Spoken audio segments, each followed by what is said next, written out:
अपनी एक press conference में कांग्रेस के प्रवक्ता ने हंसते हुए जिस लड़की पर आक्रमण किया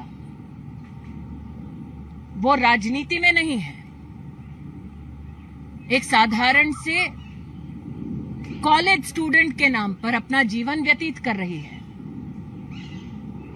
लेकिन कांग्रेस के प्रवक्ता ने अपने हाथ में कागज दिखाते हुए यह आरोप मढ़ा कि वो लड़की एक अवैध बार चलाती है।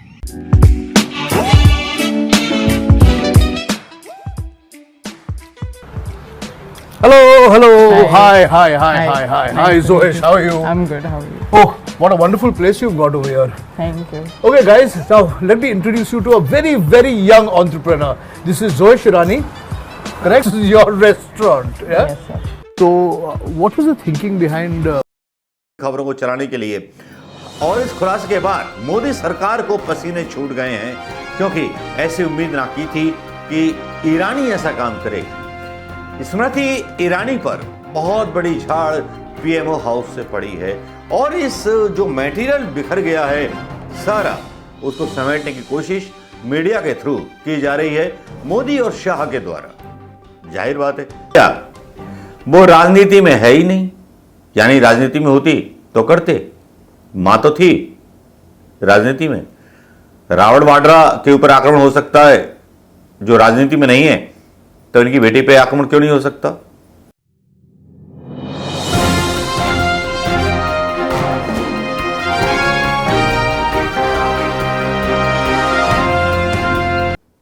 कुछ पत्रकार शक्ल से भड़वे लगते हैं और इतने भड़वे लगते हैं, लगता है कि उनकी बीवी ने उनको छोड़ दिया है। इसी फ्रस्ट्रेशन के शिकार हो जाते हैं और देश में पैसे कमाने के लिए निकल जाते हैं। उनको जिम्मेदारी दी जाती है देश की सच्ची खबरें दिखाने के लिए, लेकिन वो एक ऐसी करप्ट लेडी के साथ चले जाते हैं जो भारतीय जनता पार्टी ने जिनको बिस्कुट खिला खिला करके पाल रखा है। ये तो आपको पता चल गया होगा 2014 में ही किस तरह से कुत्तों को बिस्कुट खिलाते थे प्रधानमंत्री मोदी जी, उसी तरह से कुत्तों को बिस्कुट बांटे जा रहे हैं। और अमीश देवगन का एक बयान जो वाकई में हैरान कर देने वाला है।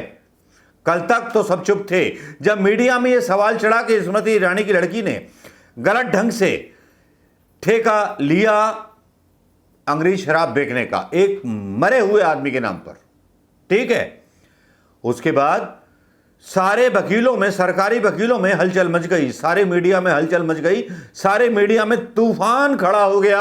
यह साबित करने की होड़ लग गई कि अगला पद्मश्री किसको मिलेगा, किस पत्रकार को मिलेगा जो डिफेंड कर पाएगा स्मृति ईरानी की लौंडिया को, उस लौंडिया को जिसकी मां को इटालियन से नफरत है और इटालियन खाना परोसा जाता है। हो सकता है कि गोवा में बीफ का भी कांड किया जाता हो, बीफ का नाश्ता परोसा जाता हो। ये इतने बड़े गद्दार हैं जिनके बारे में अमीश देवगन बोल रहे हैं। अमीश देवगन का बयान सुनिए। आज 2 अधेड़ उम्र के कांग्रेस नेताओं ने प्रेस कॉन्फ्रेंस करी।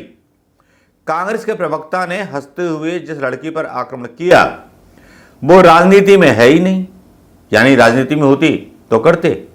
मां तो थी राजनीति में, रावण वाड्रा के ऊपर आक्रमण हो सकता है जो राजनीति में नहीं है, तो इनकी बेटी पे आक्रमण क्यों नहीं हो सकता?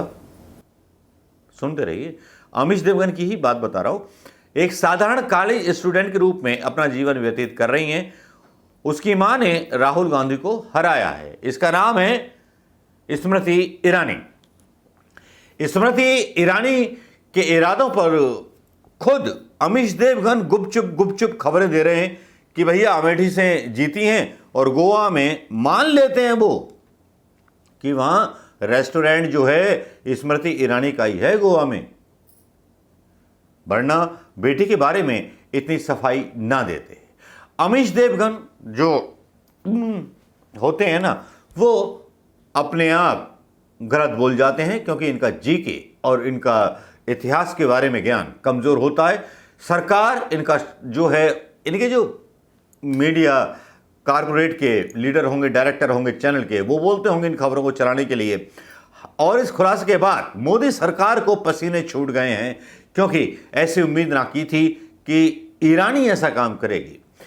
स्मृति ईरानी पर बहुत बड़ी झाड़ पीएमओ हाउस से पड़ी है और इस जो मटेरियल बिखर गया है सारा उसको समेटने की कोशिश मीडिया के थ्रू की जा रही है मोदी और शाह के द्वारा। जाहिर बात है दो ही आदमी है जो सारी चीजें कंट्रोल करते हैं। यहां पर जिस तरह से बयान दिए गए और जिस तरह के सोशल मीडिया पर नफरत उभर करके आई स्मृति ईरानी के दोहरे चरित्र पर, वो वाकई में कमाल थे। कल तो केवल खबर आई थी लेकिन अब नफरतें सोशल मीडिया पर स्मृति ईरानी के बारे में आने लगी। जो स्मृति ईरानी के सपोर्टर थे वो भी इनके खिलाफ जो थे ट्वीट करने लगे। यहां शेयर करना चाहूंगा उस होटल और रेस्टोरेंट के साथ जिसमें जो है फोटो खिंचे हुए हैं बाकायदा स्मृति ईरानी की बेटी के, साथ में लिखा हुआ है restaurant and bar, Italian restaurant bar. ये देख लीजिएगा। लेकिन चलिए साहब आगे बढ़ते हैं। कांग्रेस ने क्या क्या किया, क्या क्या नहीं किया और सोशल मीडिया ने क्या क्या बोला, क्या क्या ना बोला। इतनी बदनामी की, इतनी थूथू की, इतना थूक दिया मुंह पर स्मृति ईरानी के, शायद वो थूक साफ नहीं कर पा रही होंगी, इसीलिए गोदी मीडिया को काम पर लगा दिया। गोदी मीडिया स्मृति ईरानी से सवाल नहीं पूछ रहा, गोदी मीडिया उल्टा कांग्रेस से सवाल पूछ रहा है कि साहब वो तो स्टूडेंट है, उस पर आरोप लगा रहे हो, मासूम है बेचारी, मासूम है, मासूम है। तो मासूम जवाहरलाल नेहरू मरे हुए नहीं थे, राजीव गांधी नहीं थे या इंदिरा गांधी नहीं थी जिनके ऊपर आप आरोप लगाते रहे और हमेशा आरोप लगाए गए। क्या किस तरह के आपके पैमाने हैं पत्रकारिता के, जरा ये तो बता दीजिए अमीश देवगन, अंजना ओम कश्यप। आप मतलब देश को बेचने की मुहिम में मोदी का साथ दे रहे हो या क्या कर रहे हो? स्मृति ईरानी को सवाल करने चाहिए थे, इस्तीफा मांगना चाहिए था, क्योंकि कांग्रेस ने आज एक मुहिम चलाई जिसमें उन्होंने बोला कि स्मृति ईरानी इस्तीफा दो। और पवन खेड़ा का एक वीडियो आया जो मैं यहां डालना चाहूंगा जिसमें वो कुछ बात कर रहे हैं, ये सुन लीजिए। हम स्मृति ईरानी जी से कुछ जवाब मांगना चाहते हैं। उनकी जानकारी के बगैर जिस आबकारी आयुक्त ने, जिस एक्साइज कमिश्नर ने इस गैर कानूनी रेस्टोरेंट को, बार को नोटिस दिया, अब उसकी ट्रांसफर की भी तैयारी शुरू हो चुकी। क्या यह स्मृति ईरानी जी के हस्तक्षेप के बिना हो रहा है? क्या उनके प्रभाव के बिना हो रहा है? क्या यह लाइसेंस उनके प्रभाव के बिना मिला? क्या यह कानून उनके प्रभाव के बिना तोड़ा गया? और आज सुबह हमारे जयराम रमेश जी को सूचना मिली, आज सुबह एक बड़ी विवादास्पद सिक्योरिटी फोर्स है, थंडर फोर्स सिक्योरिटी, उसके बाउंसर्स सुबह से ही उस बार और रेस्टोरेंट, गैर कानूनी बार और गैर कानूनी रेस्टोरेंट के आसपास घूम रहे हैं कि कहीं कोई पत्रकार नहीं आ जाए। तो आप लोग तो बड़ा ध्यान रखिएगा वहां जाने से पहले, बाउंसर्स घूम रहे हैं। स्मृति ईरानी जी, हम आपसे यह जानना चाहते हैं, यह धांधली किसके इशारे पर हो रही है? कौन आशीर्वाद दे रहा है इस धांधली को? किसका प्रभाव इस्तेमाल हो रहा है? आपने सुन लिया होगा, लेकिन ट्विटर पर, सोशल मीडिया पर सवालों की जंग जो है रुकती ही नहीं है। लोग सवाल करते हैं, बोलता हिंदुस्तान की तरफ से स्मृति ईरानी जी, देश जानना चाहता है कि आपकी बेटी ने फर्जीवाड़ा कर एक मरे हुए व्यक्ति के नाम से गोवा में शराब परोसने का लाइसेंस हासिल किया, जिस पर उन्हें एक्साइज कमिश्नर ने नोटिस भेजा है। अलका लांबा ने दावा किया था। लेकिन मैं आपको बड़ी ताज़ा खबर बता दूं कि जिसने नोटिस दिया था उसके ट्रांसफ़र करने की तैयारी हो गई है। लेकिन यहाँ सवाल उठता है कि भारतीय जनता पार्टी अपने भ्रष्टाचार को छुपाने के लिए किस हद तक इस मीडिया का सहारा ले सकती है, न्यायपालिका का सहारा ले सकती है, कुछ भी प्रूव करने के लिए कुछ भी कर सकती है ये भारतीय जनता पार्टी।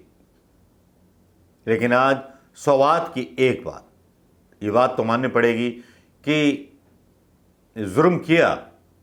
और ये एक वीडियो भी वायरल हो रहा है जिसमें खुद उनकी बेटी दावा कर रही है स्मृति ईरानी की, हाँ मैं इसकी मालिक हूं। तो स्मृति ईरानी का दावा खोखला निकलता है। ये वीडियो भी सुन लिया, आपने सुन लिया होगा। उसके बाद जो थी गुर्राती हुई, खर्राती हुई स्मृति ईरानी जो हैं, इस्तीफा जब कांग्रेस ने मांगा तब बैकफुट पर नजर आ रही हैं और आरोप लगा रही हैं कांग्रेस के नेताओं पर कि इन्होंने झूठ बोला है, मैं इन पे केस करूंगी। केस कर दो, सबको पता है आप केस करोगी तो न्यायपालिका देश की बिक चुकी है, वो आपके समर्थन में कोई भी ऑर्डर होगा वो लिख देंगी। देश के हालात तो खराब हो चुके हैं ना। देश 70 साल पहला देश नहीं रहा, देश बदल चुका है, लोगों की नौकरियां छूट चुकी हैं, उसके बारे में कोई बात नहीं करता है। उस पर से ईरानी के ऊपर कोई आरोप लगता है तो अमीश देवगन जैसे कुत्ते जो हैं भौंकने लगते हैं। बाकी में देश का कितना बुरा हुआ है हम सोच भी नहीं सकते दोस्तों। नमस्कार, जय हिंद।